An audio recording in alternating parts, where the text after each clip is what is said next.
I just never fix it fun. Good afternoon. It is 5:02, August 11th, 2026. I'm calling the Lemon Grove School District Board meeting to order, calling it to order. And first, we'll start off with roll call. Trustee Gastelum, Here. Tortoriello, Here. Trustee Smith, Present. Trustee Preciado, and I am Trustee Ayala. I'm present as well. Let's have the Pledge of Allegiance conducted by our brand new trustee, Trustee Gastelum. Oh, okay, there you go. Yes. I forgot about that part. Thank you, Trustee Tortoriello. Of the United States of America.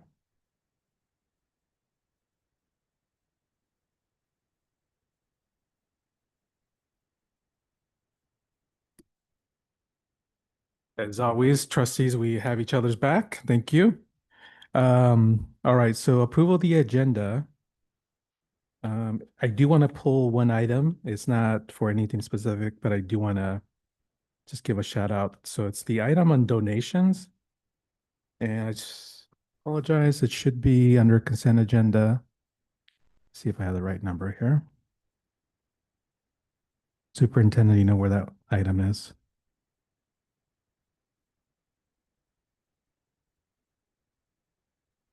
It is gifts to the district, so it would be item 8C. So I just want to pull that for separate discussion. Are there any other changes, board members? Going once, going twice, seeing none, is there a motion to approve the agenda? Move for approval. Okay, moved by Trustee Preciado, is there a second? I second. Trustee Smith, we'll take that item separately. All in favor, say aye. Okay, motion carries, thank you. We have no public comment for closed session, so we are moving to closed session at 5:04.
Hello, we are back. It is 6 o'clock and I'm calling this meeting back to order. And we do have some report out language from closed session. So I'll read out the first one. In closed session, the Board of Trustees voted 5-0 to approve a settlement agreement in the case of John S.S. Rowe versus Doe 1 District, Doe 2 School, Doe 3 Perpetrator et al. The material terms of the settlement require the district pay $500,000 in exchange for full release of all claims against the district. And on the second report out, in closed session, the Board of Trustees voted 5-0 to approve a settlement agreement in the case of John S. versus Lemon Grove School District et al. The material terms of the settlement require district pay out $500,000 in exchange for a full release of all claims. And that concludes the reporting out. So now we'll turn it over to opening functions and first item is introduction of a new administrator, Dr. Getty. Good evening, board members and audience. Thank you. The cabinet team is pleased to introduce our new principal for Lemon Grove Academy Elementary. This individual is a longtime family member of the Lemon Grove School District community, and she brings her valuable experience, dedication, and commitment to student success. She is here tonight, and we are so happy to have her introduce herself to you, and we kindly ask that the board join us in warmly welcoming Miss Danielle Adams.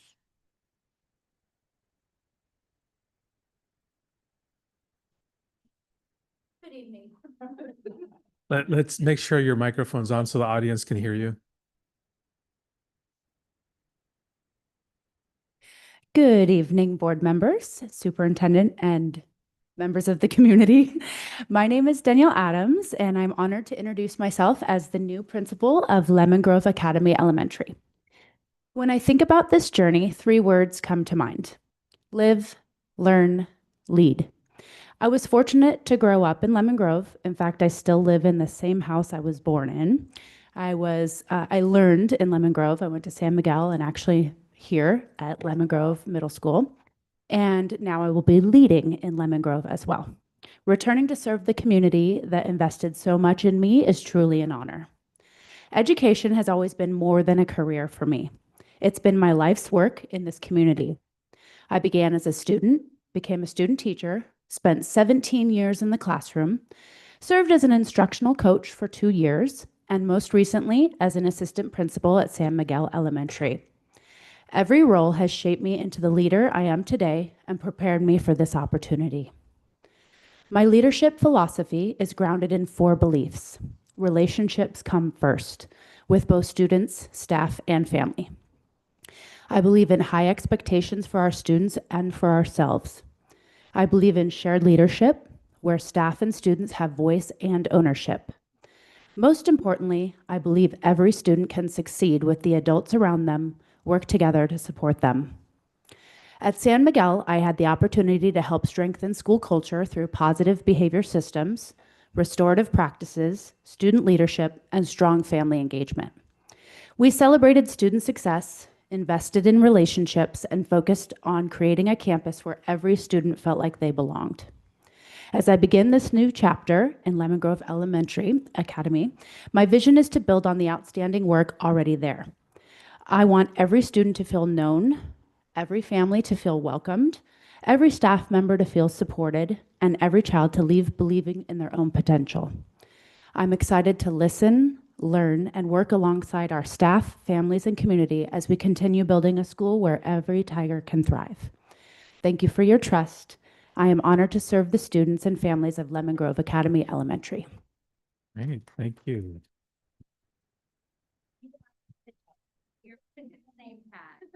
D- Don't go away. We want to take a photo with you. So, okay, so board, let's get around. Yeah.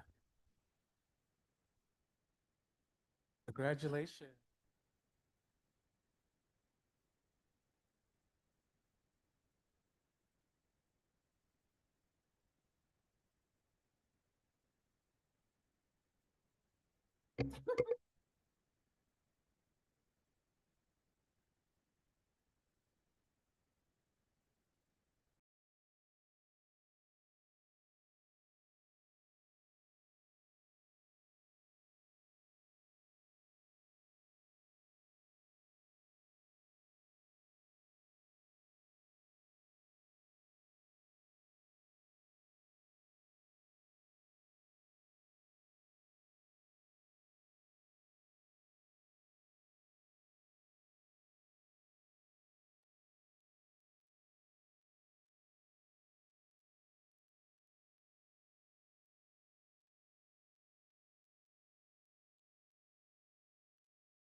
That was fantastic. We always want to encourage leadership from everywhere, but it's always nice when we have our leaders homegrown. So thank you for that. That's very awesome. Board members, any reactions to that besides that? You don't have to. Just cheer. All right, let's move on. I'm trying to avoid the long agenda, so but it's getting longer the more I talk. Public comment, open session none. Okay, so we'll move on to governing board correspondence. Let's start with Trustee Preciado. I'll keep mine short. I did, it's the summer, so I haven't really done anything other than hang out with my kids on softball and baseball every weekend. That's all we do. But I did get a chance to join all the teachers and our staff for the Welcome Back event that we had here at, this year was here at Lemon Grove Academy Middle, as opposed to the Joan Kroc Center where we usually have it. But it was the same feeling. Everybody was super excited, super happy. I love seeing all the teachers and all our staff back, and like I love it that they wear their shirts and you can kind of like know what school is what school. And it's always like a fun time when we're all together. So I really appreciate everybody who put all that together. They had breakfast and they had a photo booth and all our mascots were there. I didn't get a picture with the stallion, so I'm going to have to come to San Miguel and try to get that picture with the stallion. But it was a super great morning. So thank you for that. Right, Trustee Smith. You a little bit of July and just a small tidbit for August. So I did go to a back to school skate party that was held by some of our community partners, one of them being our Kings. So it was nice to support them as they support our students here in the district. Also in July, we had the joint board meeting. So it was nice to see everybody there. At the end of July, submitted documentation. I'll just say that. And then in August, my one-on-one, and then I'm excited for our first day of school for our students. Thank you, Trustee Smith. Trustee Tortoriello. Sure. Just a couple of quick things. So, in early July, I believe, I attended a meeting with Superintendent Vincent and Trustee Preciado, meeting with a county representative regarding the Troy Street cabins. Really just wanted to provide some support to the district, ensure that the county remains to be communicative with us, ensure that everyone's aligned when it comes to safety of our students and our staff, as obviously the cabins are situated fairly close to two of our sites. And just really reinforce the need for continued collaboration between the district and the county as that project is currently underway. And then the second thing, Trustee Smith mentioned, also attended the joint city and board and school board district meeting, which I thought actually went really well and was very productive. Really excited to hear about all of the exciting things that the city is doing in Lemon Grove with the streets and the sidewalks and the lighting. So overall, it was a very productive and informed meeting. Great, thank you, Trustee Gastelum. This one's a funny question because I don't know what I don't do in the community, but specifically pertaining to the school, I would say that I had sent, at least I'll go with correspondence first. I had sent something off to our Representative Monica Montgomery Stepp's office with a concern about the Troy Street cabin removing easy evacuation routes, since we would not be able to have on and off ramps over there anymore. Which was the original plan. And with the increased density of housing, I did send something over to them asking how that would take place, because I feel that is important even for our school kids if something happened that way and we all had to evacuate. So that correspondence was sent out. I did sit in on the joint city, and I was sworn in and sat in on the city joint city meeting there. And then I attended San Altos open house. We did, I guess it was more orientation. So kindergarten orientation yesterday, which was really cute to see all the little kids sitting there and adorable. And they had orientation for kindergarten and then just new students that were coming in. So that was good. And then today I sat in on orientation for both preschool and TK for ECEC. They did theirs online. I was really happy to see that they've made a lot of improvements to their time scheduling for preschool start time so that it's not so congested in their drop-off set situation, which was really good. So they've adjusted that by half an hour. So was good with that. And now I'm here. Right. Thank you. It's almost like you've done this before. All right. Thank you. I'll report really briefly. I had a chance to do an onboarding with our brand new trustee and the superintendent. So that was great. Um, I had a chance to drop off my son at the middle school right here where we have our meeting. So it was kind of very exciting. But just I remember Principal Ruiz when she was a teacher. She had my son, the last, I think it was in spring of COVID. So that was interesting. And to, finish off with the middle school, Lemon Grove Middle, is pretty exciting. So, and he did remember her, surprisingly. I thought, maybe he wouldn't, but he did remember her. And it's very exciting to have that connection. Um, Also had a chance to look at the grass at Monterey Heights Elementary, and that's amazing. Thank you to the superintendent, Director Barton, just everybody who's participated in all that. That's really a change, significant. And I saw there was a drone photo about the field, and just phenomenal. So um, at some point, if we can at all, this is probably too much, but do ribbon cuttings for some of these things because there's a lot of change, positive change that's happened with our facades, our buildings, paint, new roofs.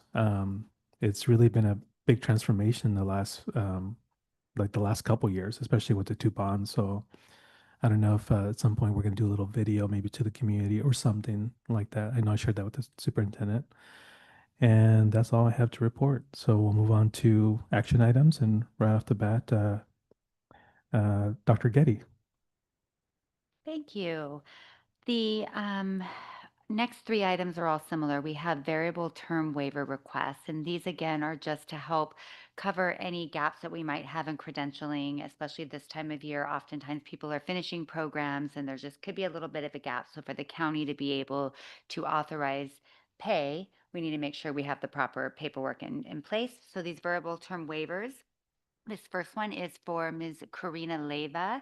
She is a new teacher with us. She's going to be on an intern credential, which is appropriate, and that will work for the class she's teaching. But she's also working on getting her B clad, which is so that she can teach in a bilingual TK class. So we're really excited to have her for that, but her B clad isn't finished yet. So this waiver is for that B clad portion. Okay. I do have a question about when they're done, do we get notified that it's been like, I know we're approving the waiver, but is there like some sort of loop that says, oh, guess what? Well, hopefully we don't come back next year for the Okay. waiver. Okay. Typically, no, but we can loop you in, absolutely. The waiver has a date and end date on it, and that's usually when we anticipate that they'll be fully credentialed with that. I think for this one, it is for a year because it will probably take her that year period to earn that.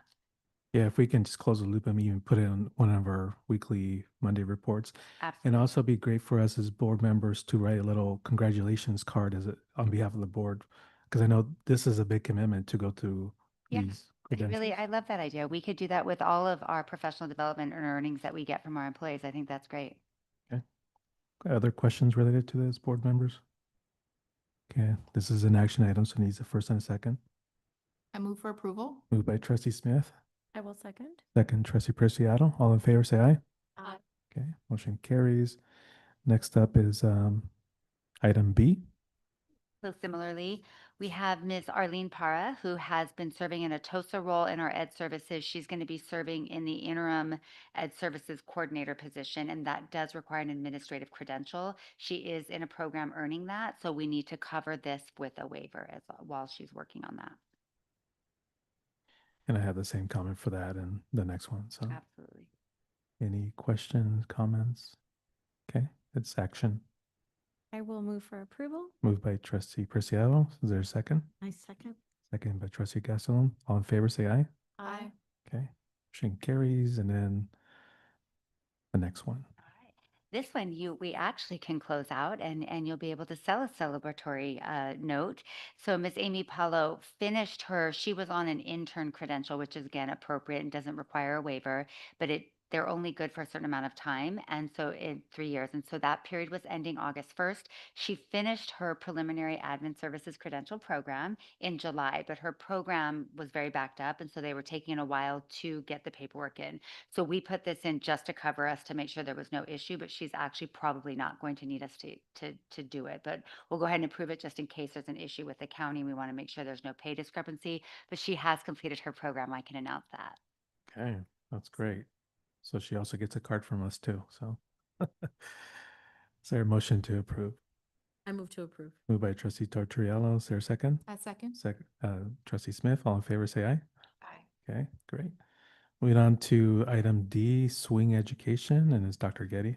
Okay, this one, as you know, is we partner with Swing to help us fill both our classified and certificated vacancies when we do not have the hired staff to be able to do those. So we are currently working to continue to hire Lemon Grove subs that work directly for our district. We're going to be attending many events through the county to try to really recruit and get our subs. In the meantime, we would like to keep our partnership with Swing so that we're able to fill these vacancies or fill these needs as they come up. The total contract of this amount you may notice is a bit different, and that's really because we're trying to put everything together one time so we don't have to come back to you later in the year. This estimate, we hope, is higher than what we will need as usual. So what we have done is partnered with all departments that do use Swing with their budgetary their amounts, and so we're putting it all together for one approval. And as you can see here, who's listed, it's human resources will cover your general education, most sub costs, and then special education, our early childhood, ECEC, expanded learning, ed services, and then the San Diego County one is for our teacher residencies as they need sub time for different instructional reasons. So this is all very similar to what was happening last year. If you recall, I believe last year we came to the board twice last year. So we're trying to just come once, and hopefully at the end of the year we can celebrate that we didn't need as much as we had asked for. Okay. Questions, trustee Tortorella? Yeah, quick question. Just for clarity, so the dollar amount is the 900,000 all in. Will this be invoiced on an as needed basis? Yeah. Okay, so then we have the dollar amount, it'll be invoiced in increments, and then let's say we only spend 500,000, then we still keep, okay. Yes, exactly. Great, So thank we you. review those monthly, and so as they come through to me, we check it against our records, we review them closely, and yes, so this is just authorizing that we anticipated could be this much based on what we did last year, but we do believe we'll be able to come under it. Okay, wonderful, thank you. Okay. Doc- Good. Trustee Smith? Dr. Getty, do you know on average how much we do? If you had a chance to see how much versus the 900,000, like on average, just trend wise, what we've had to spend as a district? I don't want to give you an exact number because I would be Fine. wrong, but I can tell you that as we pulled these numbers, it was an estimate. We asked every department to say, what do you anticipate spending? We compared it to what they spent last year. This is higher than what we spent last year. By how much, I can't remember exactly, but I want to say it's significantly higher. So I do think that we will be able to stay under this amount. That is our goal. But again, we are heavily recruiting so that we have our own subs as well. And then that would be separate costs there that we pay our subs. Thank you. Sure. Any other, trustee Gassel? About how many vacancies do we have this year compared to last year? Actually, I think we're doing much better at the start of the year. I wasn't here at the start of last year, so I'm going to say we're doing better.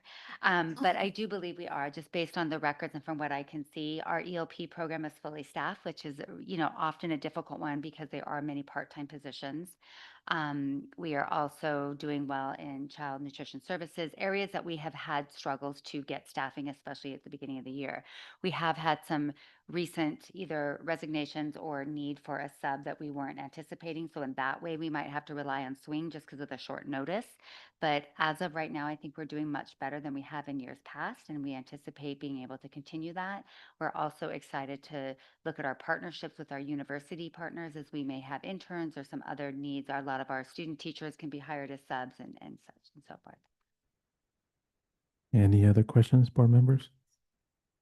Okay, this is an action. Is there an action to approve?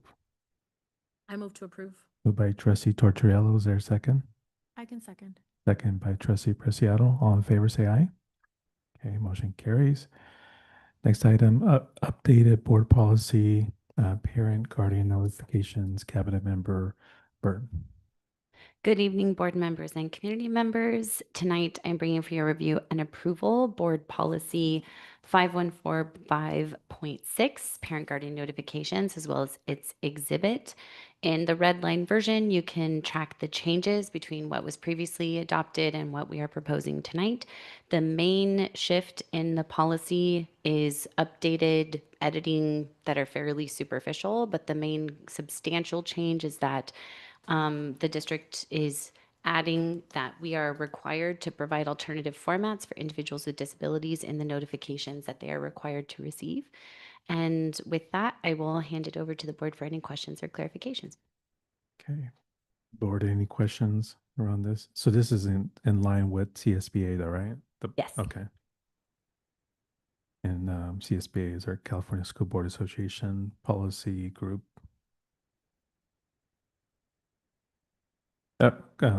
Trustee Gastelum.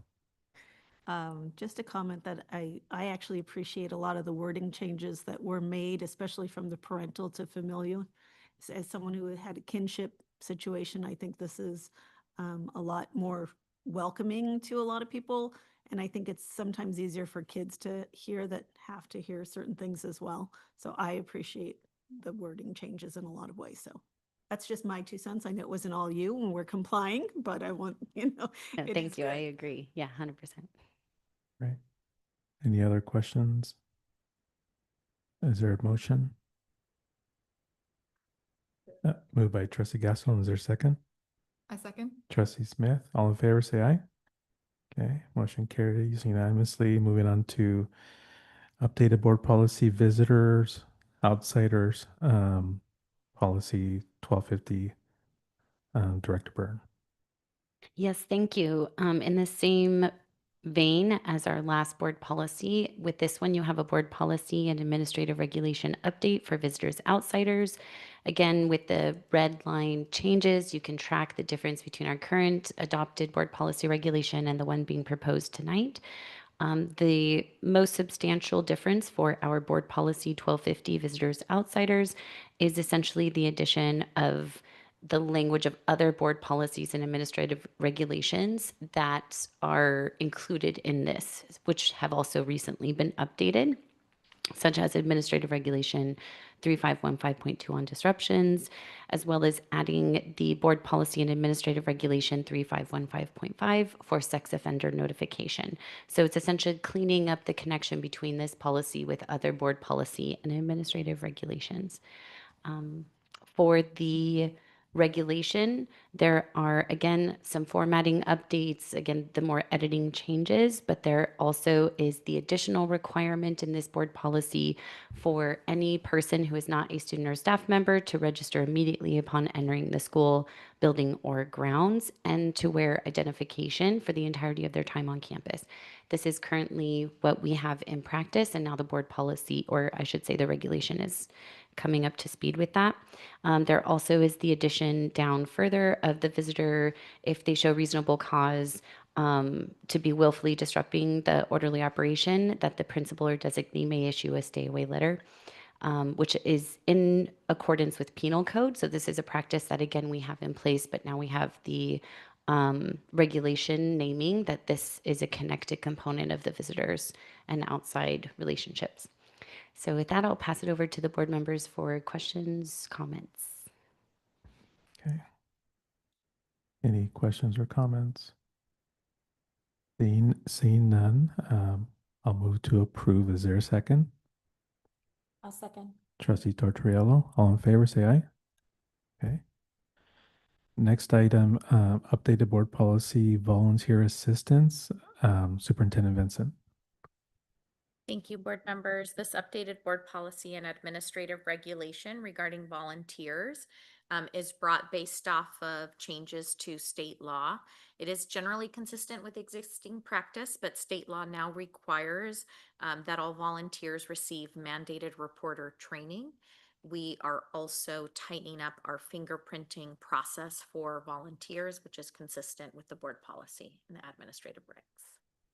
Happy to entertain any questions or comments. And this gets us in compliance with, I think we had a finding a while back, right? Or last year, or was that something different? So that was really, so it's not related to volunteers, but we are working on our fingerprinting process as a district generally. Okay, Yes. okay. All right, is there a motion to approve or questions? Sorry, Trips? quick question, around the mandated reporting, update. Or rather training, have we already identified a program that volunteers would use for that for that training? And if so, is there any additional costs to the district for that training? So we intend to use the same platform our staff uses. Previously, we'd been using Keenan. This year, we transitioned to the JPA's online platform. And so our volunteers would be using the platform through the JPA. Okay, and is that something that they would have access to do at the school sites, or is this something that they would have to do remotely on their own? And I'm thinking just from an access point of view for volunteers that are able to volunteer and would like to, but may not have the resources at home to complete the training. Yeah, so we have access to all of those computers on site. We are looking at coordinating between HR and our FACE department to support our volunteers in meeting these new requirements and keeping our students safe at the same time. Okay. Yeah. Wonderful. And I'm sorry, back to my second question. There isn't an additional cost associated with this program? No. No? Okay, great. Thank you. Okay. Trustee Gaston? How soon will parents be notified that they'll be required to do this? Because we don't want to have, I mean, all the schools are desperate for volunteers. And then I feel like, for some it might be intimidating. But we don't want it to be like all of a sudden like, oh, I needed to be in there, but I hadn't done this. So like, how soon will parents know this? Yes, so we we preemptively provided the information to our school site leaders, but needed to wait until today for the board to act in order for this to become the official policy of the district, and then it will be implemented immediately. So for our families listening in that might want to volunteer at schools, there'll be an application process like we normally have that will include access to the mandated reporter training as well as fingerprinting. And so those three processes our FACE team will be gearing up to support our families with. Okay, thank you, Superintendent. Any other questions? Is there a motion to approve? Move for approval. Trustee Preciado, was there a second? I second. Trustee Smith, all in favor, say aye. Okay, motion carries. Next up is bylaw 9012, board member electronic communication, Superintendent Vincent. Thank you. Board members, this updated board bylaw 9012 on board member electronic communication provides additional clarifying language related to the Brown Act and social media use. I would highlight a couple segments in the update in the language. One, which has been a part of our existing language, which states that a majority of the board shall not use a series of electronic communications of any kind directly or through intermediaries to discuss, deliberate, or take action on any item that is within the subject matter jurisdiction of the board. That would be, for example, text messages. So that's consistent with our existing practice, never outside of an authorized meeting would two or more board members have a conversation via text. Some of the additional language in the red, noted in the red, two paragraphs down, states that board members may engage in conversations on social media. However, so long as the majority of the board does not use the platform to discuss among themselves any business related to the jurisdiction of the board, which includes using digital icons such as likes or emojis that express reactions to communications. So that's just some of the clarification. As technology has changed, board policy has had to update. So I'm Okay. happy to entertain any questions or Any questions? Yeah, comments. I think even our brand new board member is very familiar with the Brown Act as well. So, like as much as you want, but just not for board business. So keep it here. Is there a motion to approve? Moved by Trustee Gastelum. Is there a second? Second. Trustee Smith. All in favor, say aye. Okay, great. Next up is bylaw 9310, board policies, Superintendent Vincent. Thank you, board members. This board bylaw 9310 on board policies is generally consistent with existing practice and includes helpful clarification regarding the differences between board bylaws, administrative regulations, and board policies. However, there is suggested language, I believe, on page 2 for the board to consider and vote upon, which speaks to the number of times the board would like to review board policies prior to acting upon them. So our past practice has been to do as we're doing today, to bring the policy once for conversation and discussion and action all in one meeting. There was suggested language from CSBA to move to 2 board meetings. That's option 1 on page 2, which states 1 meeting is information, 1 meeting is action.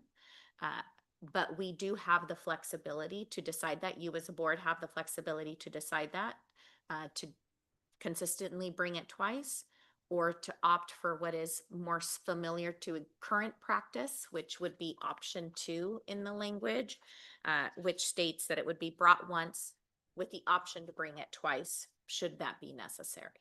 So. Okay.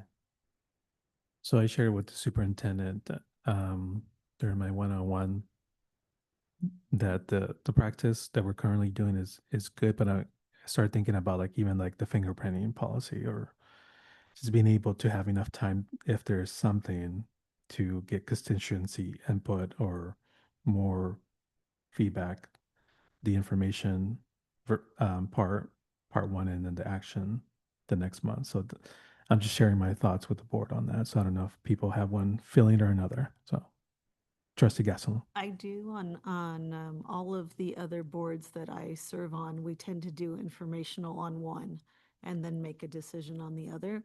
And that is one, because it gives feedback for anybody else who's a stakeholder, but it would not be present in the meeting. And 2, so you can really get an idea of how things might affect a trickle-down effect. And sometimes you can't always think that through in one session, especially as you're quickly moving on to a next agenda item. So that's the experience I have, and I would say that's the direction that I lean in for those reasons. Okay. Anyone else? Would you like to make that into a motion, Trustee Gastelum, since there's no other comments? Put that back on for people at home. I'd like to make the motion to pass option 1 with the information at 1 meeting and the second meeting making a decision. Okay, I'll second that. Is there further discussion, board members? Okay. Okay, seeing none, I'll call the question. All in favor, say aye. Aye. Okay, any opposed? Okay, 4 in favor and 1 opposed. Motion carries. Okay, moving on to item J. Is that correct, Superintendent? I lost my spot here. Yes, so Okay. we will implement that board policy at next month's board meeting. Okay. So information item and then action. Okay. Yes. So next item is bylaw 9330 and 9320 meetings and notices. Superintendent Vincent. Yes, thank you, board members. This updated board bylaw 9320 on meetings and notices is generally consistent with existing practice, though includes references to updated board bylaws. So all of these board bylaws generally updated due to changes in state law, primarily SB 707. So just kind of created like a domino effect across multiple board policies that needed to be updated. This bylaw also includes clarifying language regarding emergencies and shifts prior language regarding remote attendance to its own board bylaw, which the board will consider next on the agenda. I'm happy to answer any questions or address any comments. Okay, are there any questions? Okay, is there a motion to approve? I move to approve. Moved by trustee Tortorella. Is there a second? I can second. Trustee Preciado. All in favor, say aye. Okay, motion carries. Any opposed? Okay, it's unanimous. Item K, remote meeting and attendance, Superintendent Vincent. Yes, thank you. So this is a new board bylaw, 9320.1 on remote meetings and attendance. Again, language updated due to changes in state law. A couple things I would highlight is it does limit remote attendance by a board member to no more than 2 meetings per year for just cause. And if and when a board member were to be attending remotely, we would be required then to provide an opportunity for the public to also provide public comment remotely. Okay. So it sounds like if we do remote, do we still have to do the noticing too, like where the person's at, all that stuff? Okay. All right. So that, and then now we're obligated to provide teleconferencing for anyone, right? They don't have to be here anymore. Correct. Yeah. If and when a board member attends remotely, we would be required to offer that option. Okay. But there are also certain exceptions. If you're physically ill, if you're caring for a sick child or a sick parent or something like that, then you don't have to post your physical location and there's no expectation for folks to be able to come into your home. So there are those exceptions there.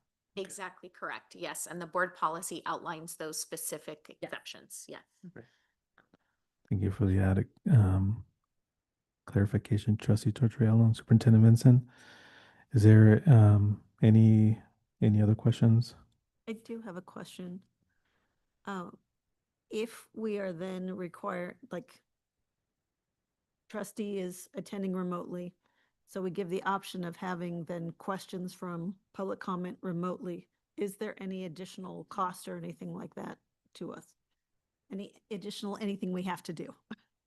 No, our current system would sustain that capability. Okay, thank you. Other questions, comments? Is there a motion to approve? I move to approve. Trustee Smith, is there a second? A second. Trustee Tortorella, all in favor, say aye. Okay, motion carries unanimously. Moving on to bylaw 9321, closed session, Superintendent Vincent. Thank you, board members. This updated board bylaw 9321 on closed session is updated to reflect changes to other board bylaws and is generally consistent with existing practice. Okay, so really this is kind of the cascade of the other changes, right? Correct. Okay. I'll move to approve. Second, Trustee Gastelum, all in favor, say aye. Okay. Bylaw 9322, agenda meeting materials, and that is Superintendent Vincent. Thank you, board members. Updated board bylaw 9322 on agenda and meeting materials is updated to reflect CSBA language and on meeting agendas and minutes and is generally consistent with existing practice. Any questions or comments? No, I move to approve. Moved by Trustee Tortorella. Is there a second? Second. Trustee Smith, all in favor, say aye. Okay, unanimous. Meeting conduct bylaw 9323, Superintendent Vincent. Thank you. Updated board bylaw 9323 on meeting conduct, also generally consistent with existing practice, though provides updated clarifying language that is consistent with changes to the remote attendance policy that was just updated and adopted by you, and also includes an additional section on disruption and responding to disruption should there be a disruption at a future board meeting. Okay. Any questions, board members? Trustee Gastelum? I do because I'm the newest one here. How often are there disruptions? We haven't had a disruption from the public generally. Knock on wood. Usually we, folks are told that they have 3 minutes. There's a warning. There's a bell. I think the only time, not to go into details, is probably just board decorum. Just a board member probably not knowing the rules. But I think that's how we started the whole orientation process. So, knock on wood, we haven't had anything in a while. Okay. Is there a motion to approve? I motion to approve. Trustee Gastelum, second. I can second. Trustee Preciado, all in favor? Okay. Next is 9323.2, actions by the board, Superintendent Vincent. Thank you. This updated board bylaw 9323.2, actions by the board, has no major changes to existing practice. I'm happy to entertain any questions. So no changes. When we bring, we're also, when we bring policies, we're not just bringing them because there's changes, but just there's a cycle of bringing them, right? Yes, so CSBA provides about every quarter a list of updated board policies or recommendations to board policies. Michelle and I review those and bring those to the board for review. This cluster, as I mentioned, is primarily due to some changes in state law. Sometimes will be some substantive, sometimes less so. Yeah, this one is not substantive and changes. I'll move to approve. Is there a second? Trustee Tortorello, all in favor, say aye. Okay. Next up is contract renewal, Sea Change Therapy LLC. And that is Director Burton. Good evening. I am coming this evening for your review and approval our contract with Sea Change Therapy, which is an approved non-public agency with our local SELPA, in which we use this non-public agency to provide services for our students with IEPs. In this case, to provide speech services, occupational therapy, and any other contracted services on an as-needed basis. And love to open it up to any questions or comments to the board at this time. Are there any questions, board members?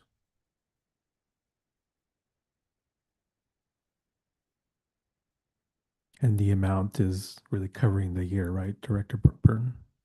So at this time, what we know, yes, it is covering the year in projected costs. What may change is whether we have additional students enroll with those services or students who qualify for additional services. Those things may change. They also may go down as students leave the district or, so there's fluidity to it. This is our best projection at this time. Okay. That opens me up to questions. Yes. Sometimes other questions lead me to questions. Yeah. I would say more and more we are seeing children who need IEPs like coming through. So that is starting in like preschool and TK, correct? And then going through. So I would almost say that these kind of costs very likely are probably going to go up. Do we have a closer, like, this would be probably the most we would need? Because this seems like this is the budget this is what we need right now. Yeah, that is a great question. Right now, we have the contract specifically with Sea Change Therapy for speech because we have 2 maternity leaves this year. And so we've contracted in order to cover those leaves. So it's a bit more stable because of that reason rather than we have this overflow of services that we can't meet. So for this particular contract, it should be fairly consistent. We also regularly, on an ongoing basis, have a contract for occupational therapy with them. and that has been fairly consistent. But is it possible that caseload has a big increase, in which case we would potentially increase the contract cost with sea change? But we don't want to, out of caution, we want to have a fairly accurate budget without holding funds for no reason. So we really try and get it as close as we can. But if there were changes or need to increase, you would have another presentation from me about it and what the cause was for it. And can I ask right now how many students are utilizing IEPs about?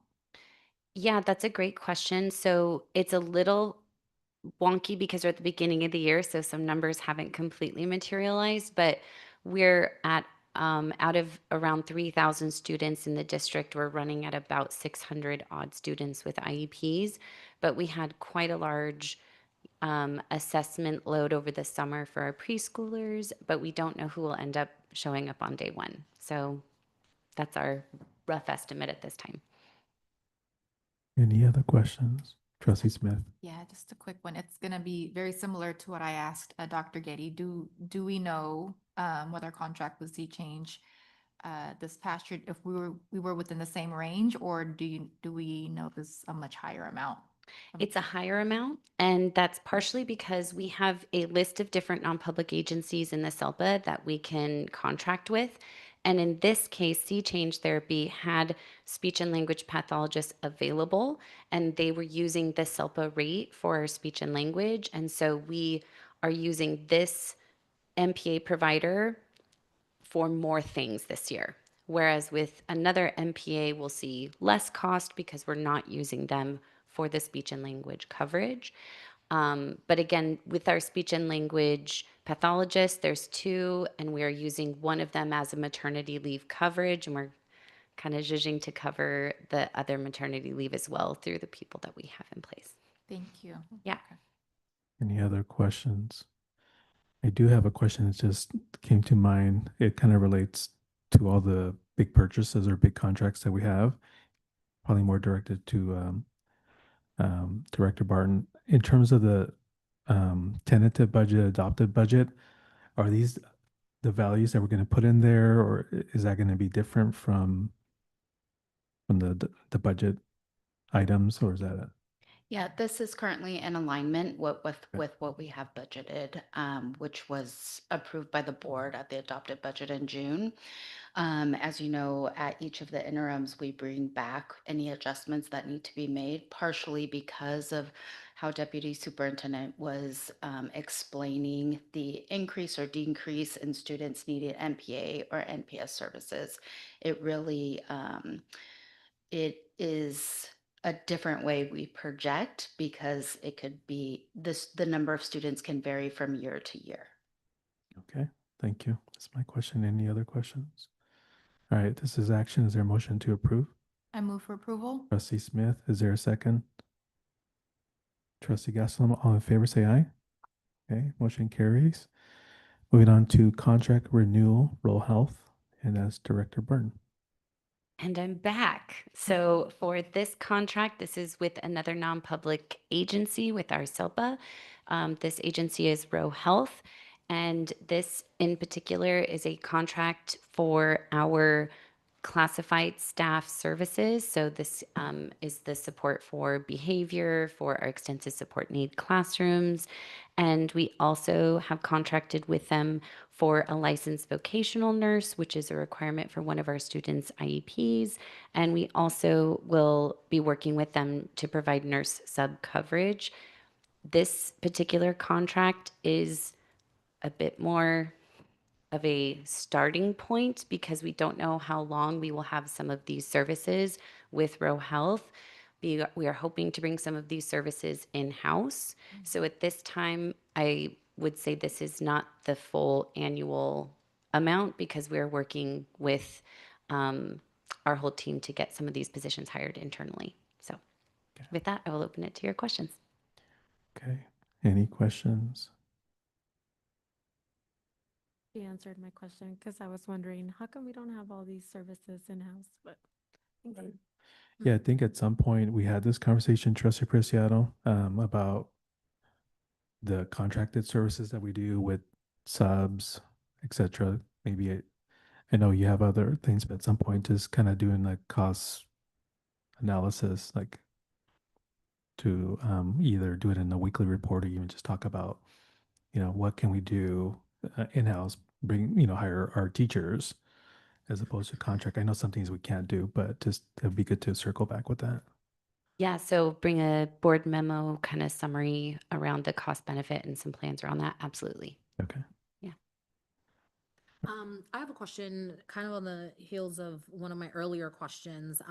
Is this an overarching 300,000 contract amount where we are invoiced over time? Because I know you mentioned that we may be able to get some of these roles in-house, and if we are able to accomplish that, then will we be docked at all for canceling any portion of the contract to do so? Great question. We are invoiced on a monthly basis. And so if we do not use the full contract amount, we are also not penalized for that. Okay, Yes. great. All right. Any other questions? Is there a motion to approve? I move to approve. Moved by trustee Tortoriello. Is there a second? I can second. Trustee Preciado. All in favor, say aye. Okay, great. Next item, contract renewal, Stein Education Center, Director Burton.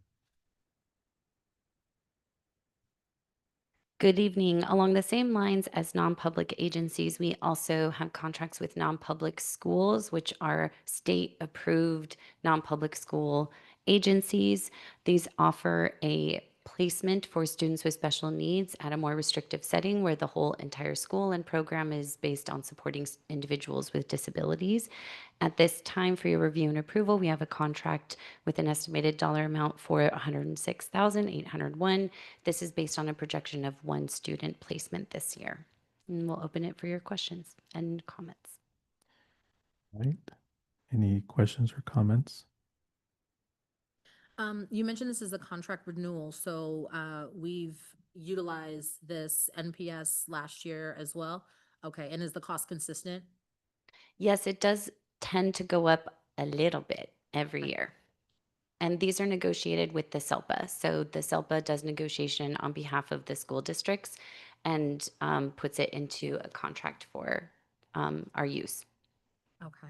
And assuming that this seems like an appropriate environment for the student, which is why we're renewing this contract, right? Yes, Okay, exactly. Great, thank you. Okay. Quick Trustee- question, sorry. No, go ahead, trustee Smith. The master contract effective date of July 1st, is that following just for fiscal year versus just our school calendar purposes?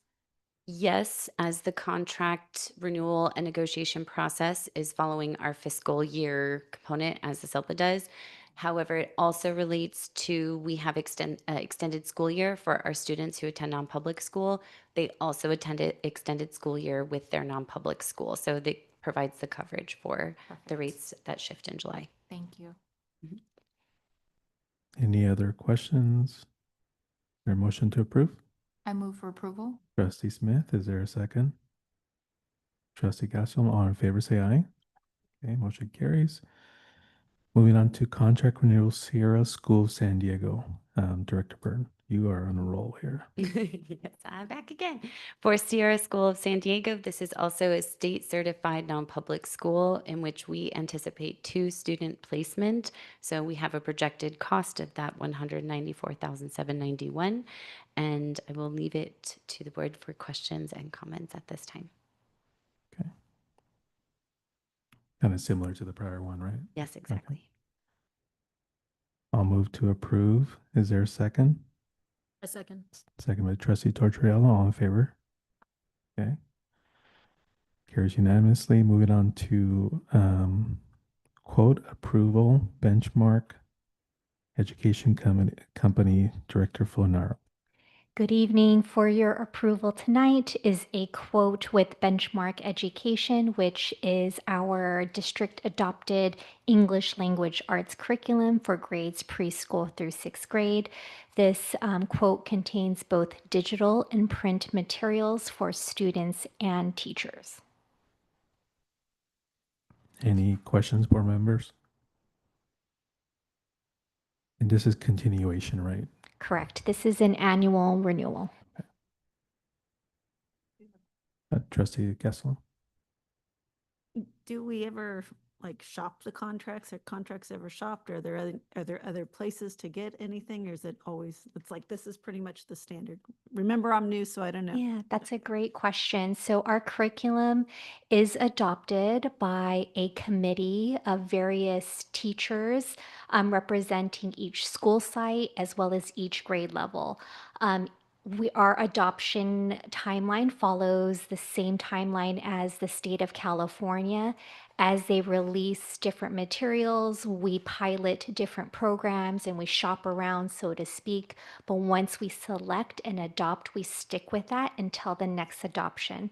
Other materials may be brought in as a supplemental resource, but our base curriculum will remain to be that district adopted curriculum selected by the group of teachers.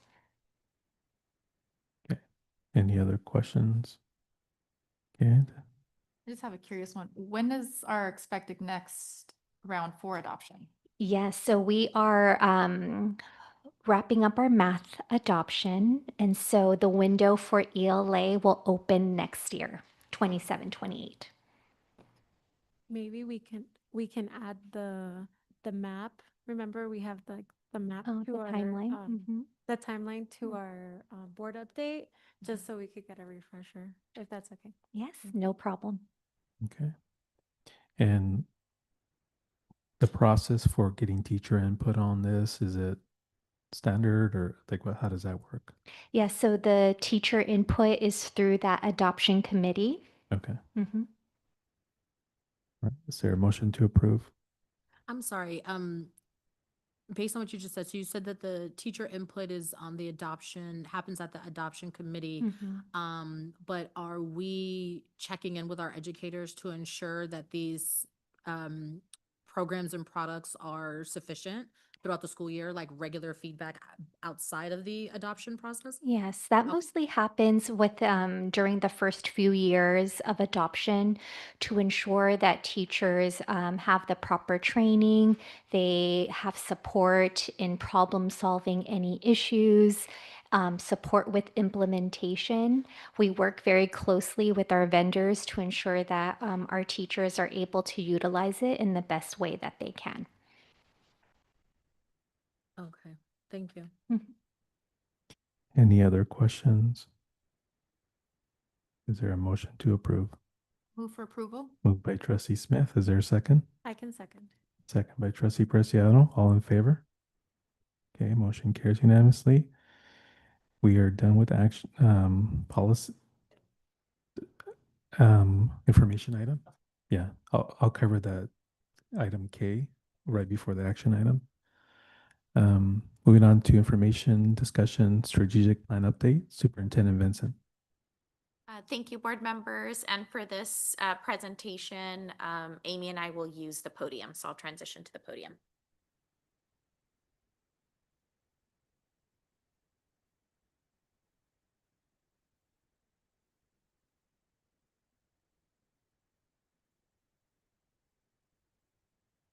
Where is Michelle? Okay, awesome. Good evening, board and community members. It is our pleasure tonight to share with you an update on our district strategic planning process as we reimagine 2040. Why 2040?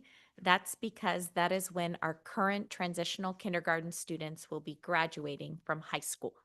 Next slide. As you know, we have been engaged in a 2-year strategic plan revision process. Tonight, I will speak on the work that happened this past year, and Amy will share our process for this school year as we look ahead to completing our strategic plan in the 26-27 school year. Next slide. We continue to be guided by our district's mission and vision as we prepare tomorrow's leaders, workers, and citizens. Next slide. And we really want to think differently about what our students could and what our schools could and should look like for the children of Lemon Grove. This past year, we held multiple input sessions with students at school sites, asking our students what they want for the schools of the future. Next slide. I also engaged in targeted conversations with staff at all 8 of our schools, diving into 3 guiding questions. First, what knowledge, skills, and mindsets will students need to be successful in 2040? And then what will staff need? And finally, how will our system need to change in order to make that vision a reality? Next slide. This is just a photo of one of those strategic planning sessions. This was at the ECEC. Just kind of gives you a visual of what transpired at each of our 8 school sites this past year. Next slide. I also engaged in input sessions with district staff, and we engaged with you, the board, and our leadership team. And a little walk down memory lane on this next slide. At our board workshop in March, Amy guided you through a process of exploring school systems both within the United States and in our world, right? Because we really are preparing our children for this in this, we want a world-class educational system. And so we really did an exploration of what that could look like.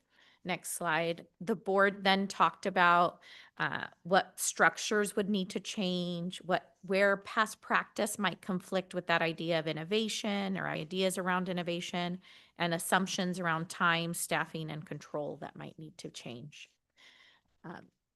Finally, we engaged with our families and our community through various district committees and community sessions, asking those same 3 questions we asked our staff.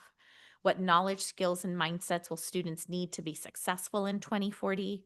What will our staff need? And how will our system need to change? All of that data has now been collected and is in the capable hands of the team with San Diego County Office of Education. So here's Amy to talk about the next phase of our work with San Diego County Office of Ed. As we enter our second year of this process, we have partnered with SDCOE, who has a team solely focused on supporting districts in eliciting feedback from all stakeholders, staff, both classified and certificated, students, parents, community members, business owners, so that our portraits of a learner and strategic plan are a true artifact and of the voice of Lemon Grove. And so this second year, you will hear 2 different terms, portrait of a learner and strategic plan. So I wanted to differentiate what each of those 2 things mean. A portrait of a learner is more so aspirational. We are thinking toward the year 2040. We are thinking about the knowledge, skills, and mindsets that we want every student to develop by the time they graduate or matriculate. It answers the question, what do we want our students to know, be able to do, and become? Whereas a strategic plan, that is more so a roadmap. It is full of priorities, goals, initiatives, actions, timelines, benchmarks that measure our success over different phases of multi-years that we will pursue as we move forward towards the year 2040. It answers the question, what will we do as a district to make our aspirations of the portrait of a learner, our vision, a reality? And so on this next slide is a graphic that describes the difference. You'll see that they are similar, but different in purpose. One inspires, whereas the other, the strategic plan, that is our vision operationalized. But together they work in sync, in tandem, to bring us to our vision of 2040. And so we are building upon our first year of data input, and we are making it much more robust. So as a district, we have a weekly core team that is comprised of different district leaders, and we meet with the SDCOE team. Our principals and assistant principals meet with the team on a monthly basis during their leadership meetings. Our staff and community have been given the opportunity to provide input through a survey, but there are also in-person opportunities as well. At the sites, each will host a focus group aimed at families and community members. And even our students. On September 1st, we have a student summit planned where they will be taking a field trip out to Palm, and they will engage in 5 different sessions they'll rotate through, where they will really learn how to provide their voice and input so that it is an informed opinion, right? And this is definitely, it's around the corner, and we're looking forward to it. And all of this input will be put together and analyzed. And at the Guiding Coalition, which each are a 2-day event that happens 3 times over the course of the year, that group is who drafts our portraits of a learner. The work happens in that room so that every stakeholder of Lemon Grove who wants input can be a part of that process. It's going to be transformational and meaningful so that it shall not be a surprise to anyone in Lemon Grove what direction we are headed toward, because everyone was a part of it. And so the SDCOE team on the next slide, this is just an example. So just in this past year, they supported Grossmont with this work. And this is a picture of their student summit.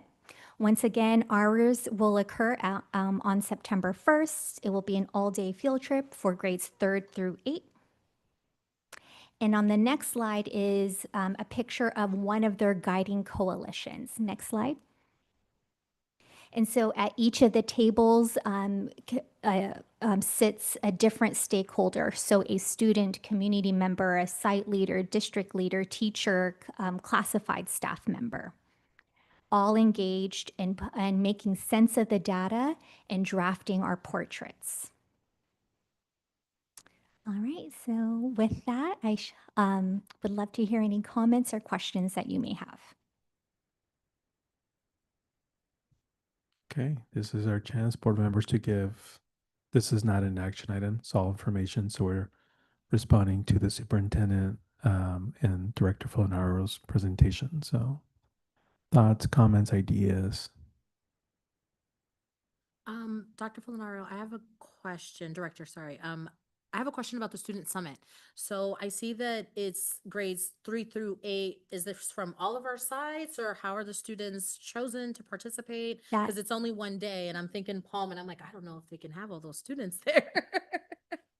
That is correct. So there will be representation of every grade level from across the district. Mhm. And all of our subgroups will be represented. So we'll have multilingual learners, we'll have students in special education, students who have done really well in the academic setting, and others who, in the traditional sense, may not have. Mhm. Our goal is to create a diverse group so that we can hear authentically what their school experience has been like and what they wish for Lemon Grove. Okay, so about how many students in total are we expecting at the student summit on September 1st, and how are those students chosen? So in total, about 60 students. Okay. And the principals are working with their site teams to select the students. It is voluntary, and so they will select based off of the subgroups. And they will be taking a bus out to Palm, and their arrival times will be staggered to ensure that there is no traffic congestion. Since they'll be rotating across 5 different sessions, they will be able to do that staggered time arrival. Okay, thank you. You had some dates going back to the guiding coalition meetings. Can we go back to that slide?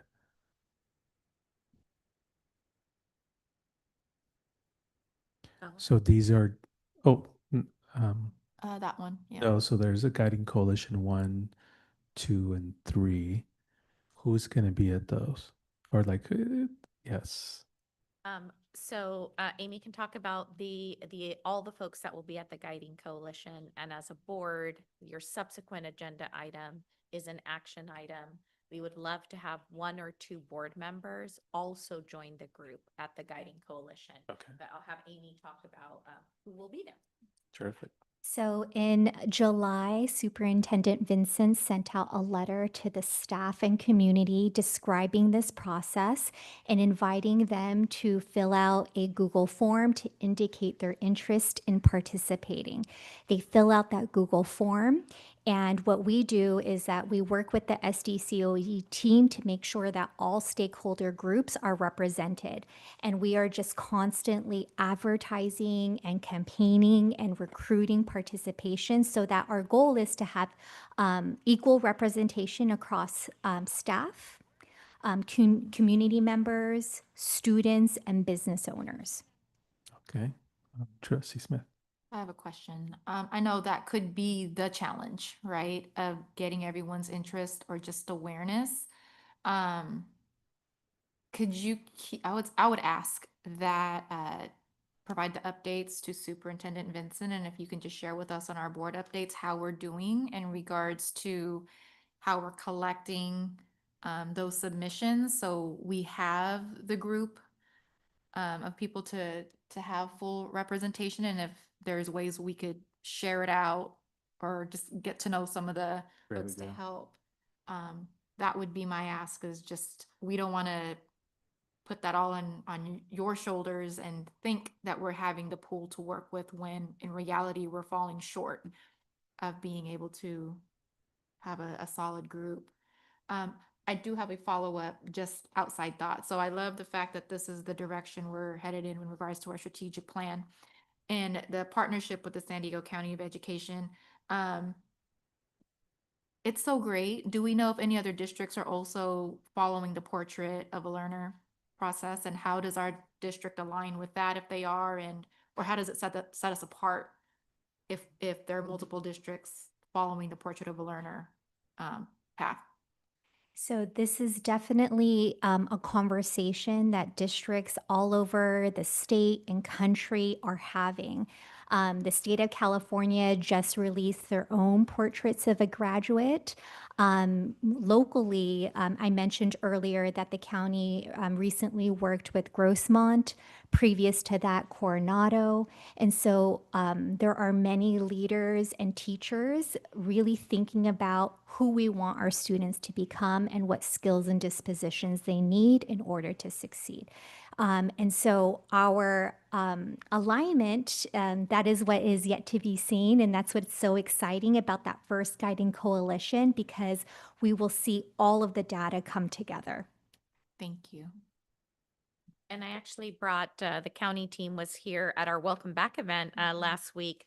They let me borrow a few samples from some of the districts. So I'll put these on the dais for you to look at, have them out for those in the audience as well. Great. Piggy, before I turn it over to Trustee Gastelum, quick question on the link. Do we have that link? Can we just forward it to anybody we want to forward it to? Yes, please, all hands on deck. So any support that you're able to provide in sharing out the link, whether it be the survey or the Google form for participation, that would be very much appreciated. Okay. Trustee Gastelum. Yeah, I was gonna ask, like, what is your current method of getting this out, since we said it was in July that the original information went out? I feel like I have a pretty good pulse on a lot of things in the community, and I had not heard of that yet. So like, how are you getting things out? What is your methodology currently? So we did, I sent all communication out to parents, to our community, to our families via Infinite Campus. Sent a personal email from me to all of our community partners that we've been tracking through our family and community engagement team. And we launched the website. So on our district website, there's also a link there. So we've got a couple social media campaigns gearing up as well. But as much as if you guys would like to help partner and those listening in, get the word out to our community, we'd love to see 60+ people in the room on those weekends. Yeah. And then I assume there'll be refreshments, those kinds of things. Okay. Other questions? Okay, so thank you. This is very exciting. We're the work that's been done already. I know you shared some highlights. It's been pretty impressive. So it'd be good to see what the community brings forward. I'll say one more thing as the board in the next action item considers a representative or two to the guiding coalition. Once we are through that process, our board workshop in March will bring everything together for the entire board to consider and finalize and formally adopt that portrait of a learner. And our continued work with the strategic plan and the ensuing LCAP will be the work of the 5-member board. Great, thank you. So that's a nice transition to the action item. So superintendent mentioned having 2 board members be present for the guiding coalition meetings. I skipped, apologies, 6B, any future agenda items, additional agenda items you would like the superintendent to follow up on? No? Thank you, Michelle. Moving on to the selection of the coalition board members, or to the board members who joined the guiding coalition meetings. So would you like to share anything else, Superintendent Vincent, related to that? No. Okay. So you saw the dates, and is the expectation, Superintendent Vincent, for both board members that we select to be at all those dates? Ideally, yes. The commitment from the guiding coalition members is to attend all 3 weekend events, as one will build upon the other. So that would be ideal. And again, 2 members so as to not to maintain, compliance with the Brown Act. So ideally, all 3, yes. Can we pull those dates up again so we can just look at our calendars and see who can commit?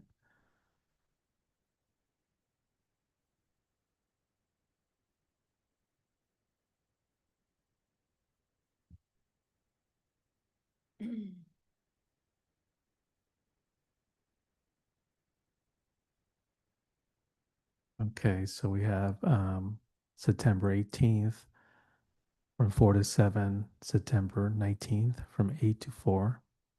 It's a long day. It's, February, October 23rd, and then October 24th. So basically every Friday and Saturday in blocks, right? And then January 29th and January 30th. I have a question. Are the times going to be about similar, like on Friday from 4 to 7 and on Saturdays from 8 to 4? Yes, And they're all at Palm, right? correct. Okay, why don't you take a look? Is somebody already available? I'm available. Okay, so we have a board member. Yep, I moved for Jasmine to take one of the spots. Okay, so we have I just want to make sure the other board members also. So we got one board member. Is there? So available. Okay. Trustee Tortriello, Trustee Gasolin, do you want to arm wrestle, or you good with Trustee Preciado and Trustee Smith? There's one of those weekends that I know I'm not going to be around. So Yeah, I was going to say I've got one of the weekends that I have booked as well. So Okay. so that works out well. that worked out perfect. Look at that. Teamwork.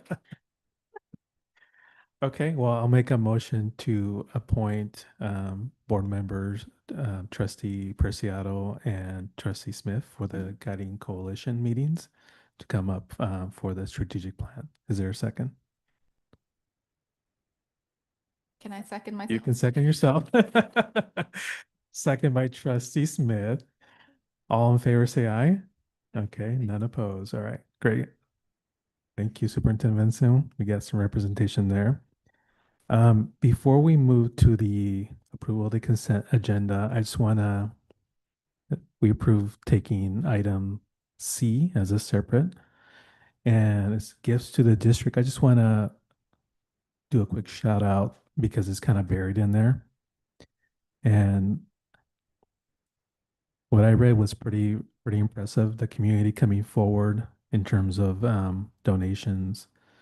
I saw the amount is for 8520 in terms of donations, and you see an art bus donated for San Altos, another art bus for San Miguel, a Cabrillo National Monument, Earth Discovery Institute, Altos PTA, San Diego Museum of Art, Classics for Kids, Helix Water District, and in Monterey Heights PTA, which donated $4,000. So I just want to thank the public and the individuals that donated these funds for our school and to the PTAs especially for fundraising and being committed to our learners. So that's all I wanted to share. Give that public accolades, and I'll move to approve that item. Is there a second? Second. Second by Trustee Smith. All in favor, say aye. Aye. Okay. And now we're moving on to the consent agenda. Is there a motion to approve the consent agenda?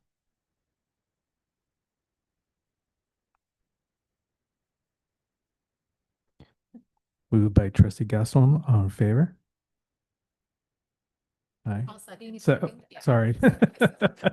I'm so excited to be getting done so early. My bad. So moved by Trustee Gaston. Second by Trustee Tortriello. All in favor, say aye. Okay. And we have no public comment for open items, so we are now adjourned at 7:15. All right. Thank you. 7:21.